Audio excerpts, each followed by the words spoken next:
What a month, what a month, what a month, what a mighty good month. Hey.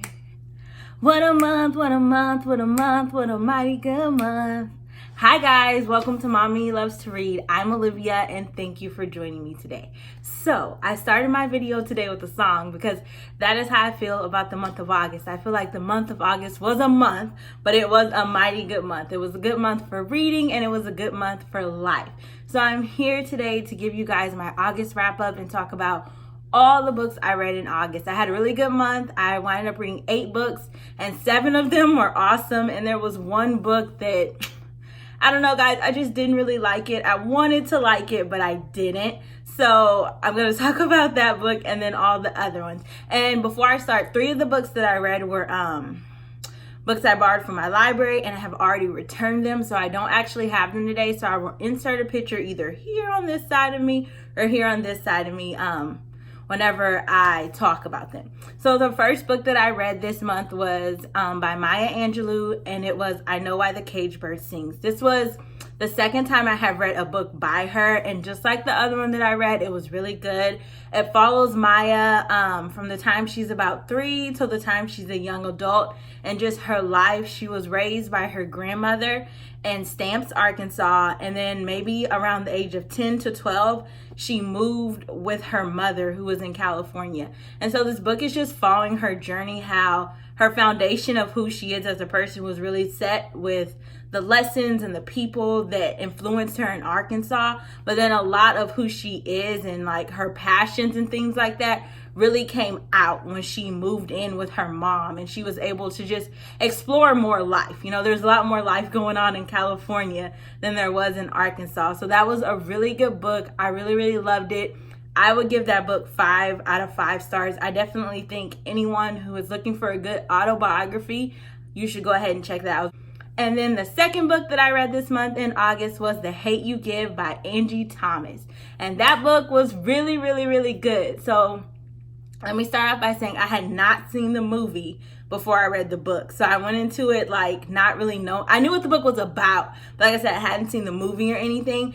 And the book was really good. In this book, you're following a teenager named Star, and she's kind of living this double life. She's 16 and she lives in this neighborhood that's how do you say it? She lives in the ghetto pretty much, and she goes to a really fancy private school. So she's, like I said, living this double life where when she's at school, she's kind of like the only black girl. So she is trying to like find out who she is, but then she doesn't really fit in at home because she doesn't interact with many of the kids in her community because she doesn't go to school with them. And she goes to a party one night with a friend, and on the way home, they get stopped by a police officer and her friend gets shot. And she's the only person who is a witness to this. And so this book is just like following her journey and her grappling with race and identity and like who she is. And so it's a really good book. I really like the fact that throughout the book, you can see the growth of Star. Like in the beginning, she's kind of afraid to just be who she is because she's like, well, if I act this way at school, these people are going to judge me. But then when I'm at home, I have to act this way because these people are going to judge me. And throughout the book, you just see her really coming to her own and realizing like, all those parts of her make up Star. So I don't have to be Star one way here and Star one way there. Like all those pieces can come together to really be, you know, who she truly is and tap into who she truly is. So this book is really good. Like I said, it touches on race and like police brutality. Just has a little bit of everything. There's love in there, like teenage love, things like that. And just, it's a really good book. And then after I finished the book, I watched the movie. So I would definitely recommend, if you have not seen the movie, go ahead and read the book first. The movie was really good. I watched the movie with my husband and he has not read the book, but he loved the movie. But the thing that I will say, the book goes into detail a lot more about a lot of events and things that are happening. And if you see the movie first, it might kind of have you being like, oh, well, I don't get what's going on here, like that dynamic, or where did this person come from and things like that. Because I know my husband was asking me a lot of questions like that. Like, oh, I don't understand. Who is this person again? And who is that person? But because I had read the book, I had a really good understanding of like who each person was and how they played a part in the whole situation. And then the third book that I read this month is by Jacqueline Woodson, and it's called Another Brooklyn. I really, really love this book. It was a really short read. I read it in about 2.5 hours. It was my first time reading a book by her, but it definitely will not be my last. If you've never read a Jacqueline Woodson book, you should definitely go check her out. This book follows another woman. I feel like all my books are about women this month, but it follows a woman who grew up, she grew up in New York, in Brooklyn, in the late 70s, early 80s. And she has moved away as an adult, and she comes back because her father has died. So she's burying her father and taking care of all his, his estate and all that stuff. And as she's doing that, one day on the subway, when she's going back home, she runs into one of her best childhood friends, her best friend who she had as a child. And running into this friend makes her sit down and reminisce just kind of on her childhood and how her best friends played a part in her childhood. She winded up having 3 best friends. And this book really shows how her 3 best friends pretty shaped her into the person that she is, and how without those friendships, she wouldn't have really survived childhood, because they were the glue that helped her stick together. It was just her dad, and her brother. So she really leaned on her friends a lot for guidance and support and just growing into a woman. So that was a really good book. Like I said, it was a really short read, but it was full of good stuff. I really liked it. And I liked the dynamics between her and her friends, and just how her and each of her friends were very different. There was one who was very artsy. There was one who was just kind of very serious all the time. She was like,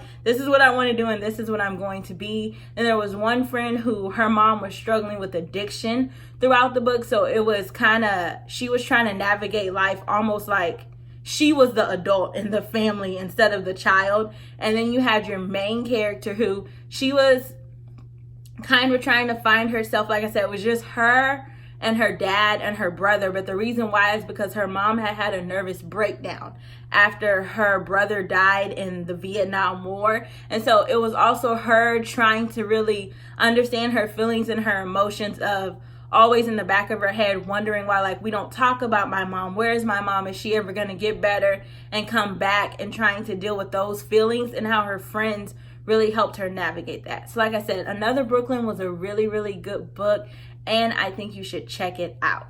Now, the next book that I read, I do have, and it is going to be The Parables of the Sower by Octavia Butler.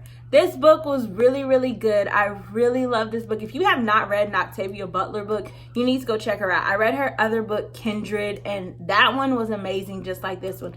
So this book is set in the future, and it's about, your main character's name is Lauren, and she lives in California, and it starts out in the year, hold on, I don't want to tell you the wrong year. I think it starts out in 2020. Okay, it starts out in 2024. And her name is Lauren, and she lives with her mom, or it's her stepmother, her dad, and her 3 siblings. And they live in California. And during this time, there's a lot going on. They lived in a gated community, away from everyone, and going outside the gates is very dangerous. There's these people, they're addicted to this drug called pyro, and it causes them to be addicted to fire. They love to see fire. So they're constantly setting fires, and then water is really expensive. Food is really expensive. So they're really struggling. But in Lauren's community, the people are kind of middle class. They're still able to work and do these things. So they're surviving. They don't have a lot of extra, but they have all of their needs. So that's really good. And Lauren is, I would call it a blessing, but in the book, I guess it's kind of more like a curse to her. She has the gift of hyper empathy, so she can feel other people's feelings. But in the society that they live in, it's not the greatest thing for her to have, because there's so much pain and so much destruction all around that could really cause her to not be safe. So her dad has instructed her to not tell anyone about this gift. So no one outside of her immediate family knows about this gift. So throughout the book, she's kind of trying to hide that and really just deal with why. Her mom, her birth mother, did drugs while she was pregnant with her. And so she feels like this is a curse. Because my mother was addicted to drugs when she was pregnant with me, that is why I have this issue and this problem. And it's really just hindering me and making my life hard.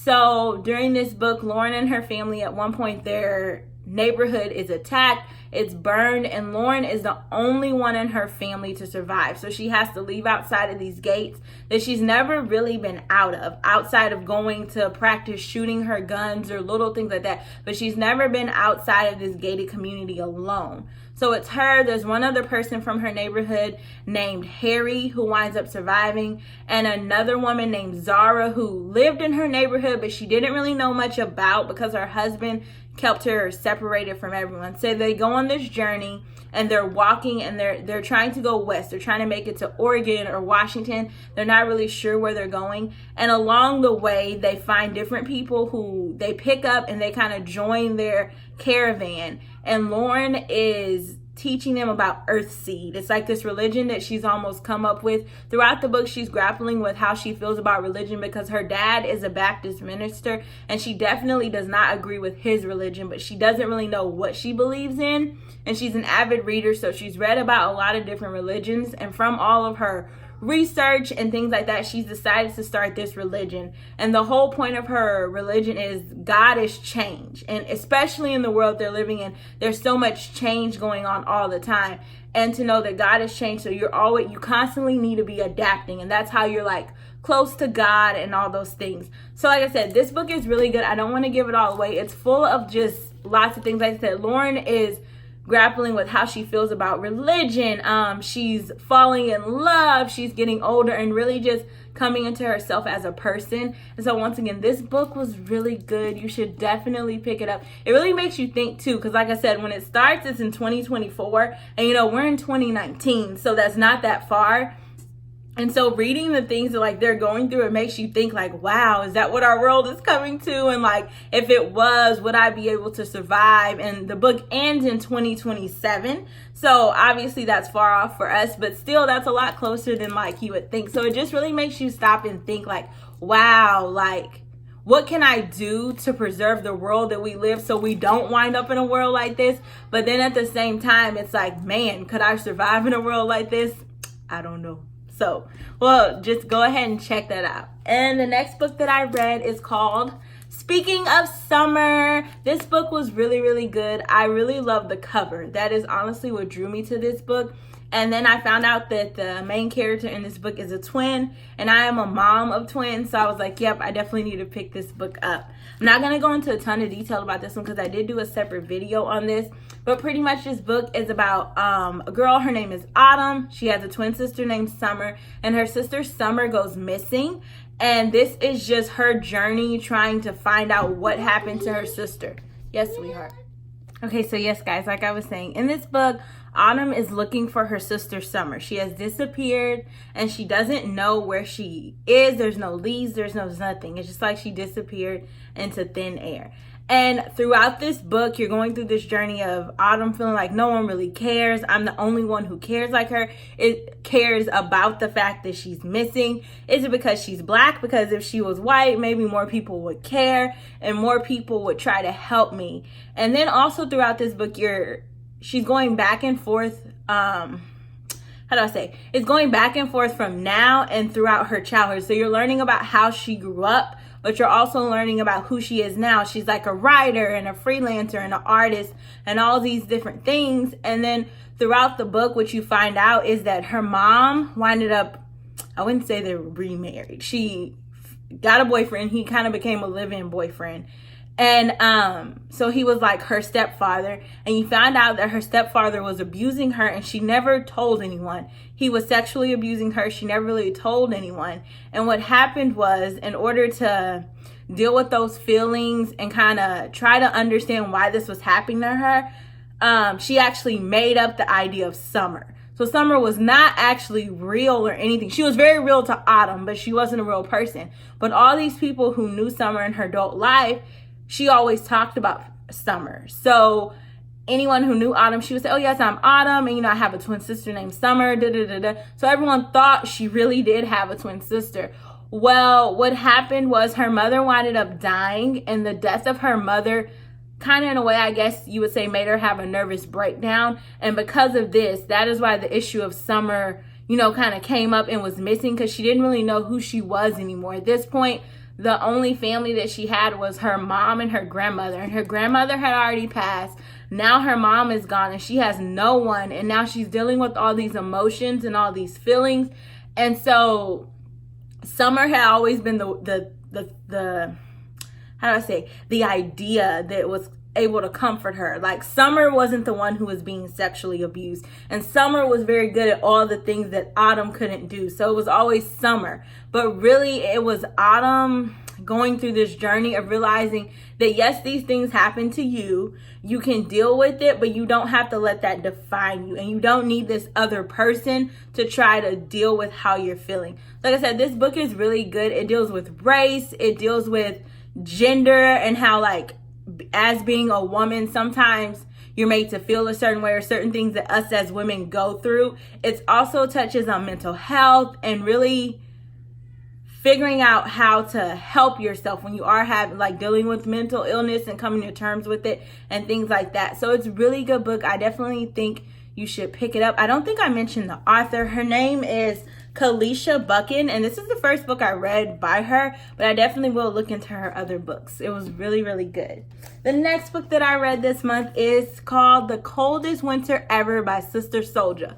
And guys, let me tell you, this book was amazing. I am so glad my friend recommended this book to me. Like, this is the book of all books. If you don't read any other book for my TBR, for my wrap up, this book, well, maybe one other book, but this book is like just awesome. This book follows a girl named Winter. She is 17. She is in New York. All the books I read this month are like about people in New York. So I feel like it's a sign I need to go visit New York soon, you know?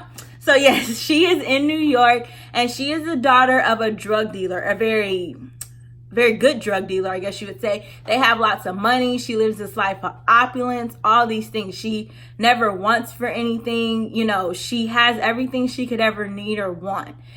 She doesn't know what it means to struggle. She never has had to or anything like that. Well, on her 17th birthday, her world kind of comes crashing down because her dad is arrested and he is sentenced, he is put in jail, and he's never getting out. The only way he's ever going to get out is if he can prove how he's able to have all these things, like where his income is coming from. And obviously he cannot, because he is a drug dealer. So he's not getting out anytime soon. So throughout this book, you're following Winter on this journey of, I would say, she's trying to figure out who she is. She's trying, the only life she's ever known has been taken away from her, and she's trying to figure out who she is as a person, but she still has this mentality of hustle, hustle, hustle. She doesn't really know what it means to trust people, because all her life she has been taught pretty much you trust no one, because, you know, at any minute that person who you trust can kill you or do anything. So throughout this book, you're just watching her kind of bouncing around and really just not knowing where to go or what to do. There's also a person in this book, his name is Midnight, and he's someone who actually used to work for her father, but now he has gotten out of selling drugs and he's, you know, having a legit business now, and she is in love with him. She wants to be with him, and she doesn't understand why he is not giving her the time of day. She is like pretty much throwing herself at him. There's one part in the book where her mother gets shot, and Midnight is the one who's sent to take care of her and her sister for days, or in this hotel room, and she's like throwing herself at him and all these things, and he just will not have sex with her or do anything. And she's like, I don't understand why. And even in that situation, it's like she feels like she can get whatever she wants just because she has a really nice body or she has all this money and all these things, and realizing that he wants more from life. He doesn't just want that. And in the end, also, she does find someone, and he is a really famous drug dealer. He is also really good at what he does. But in this life, she realized that this life is not always pretty, that she winds up being with this person that, yes, he can provide all these things for her, anything that she wants, like